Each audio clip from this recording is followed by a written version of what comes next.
Daily எனக்கு இந்த constipation problem. உங்க பிரச்சனைகளை கட்டுப்படுத்த லயன் டேட் சிரப் தினமும் 2 ஸ்பூன்.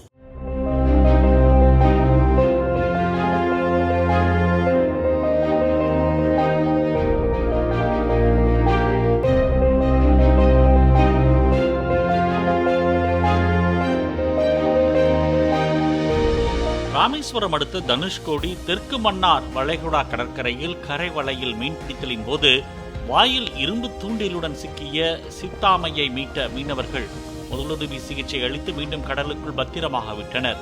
மேலும் ஆமையை காப்போம் என விழிப்புணர்வு வீடியோவும் வெளியிட்டனர். இதற்கு வனத்துறையினர் பாராட்டு தெரிவித்தனர். கடல் வாழ் உயிரினமான இந்த ஆமை கடல்ல காப்பாற்றக்கூடிய ஒரு அரிய வகை இனம் அப்படின்னு சொல்லி இங்க உள்ள ஃபாரஸ்ட் எல்லாமே சொல்லியிருக்காங்க. அதன் அடிப்படையில் பார்த்தீங்கன்னா இந்த ஆமையினுடைய வாயில இருந்த இந்த தூண்டிய இங்க உள்ள மீனவர்கள் ஆமையை மட்டும் காப்பாற்றுறதோட இல்லாம அது வாயில இருந்த இந்த தூண்டிய கூட அவங்க எடுத்து அதை காப்பாற்றி அதை நல்லபடியா விட்டாங்க. பார்த்தீங்களா, டெய்லி எனக்கு இந்த கான்ஸ்டிபேஷன் ப்ராப்ளம். உங்க பிரச்சனைகளை கட்டுப்படுத்த லயன் டேட் சிரப் தினமும் 2 ஸ்பூன். பிளே ஸ்டோர் மற்றும் ஆப் ஸ்டோரில் இருந்து பாலிமர் செயலியை QR கோடு மூலம் பதிவிறக்கம் செய்யுங்கள். செய்திகளை உடனுக்குடன் பெறுங்கள்.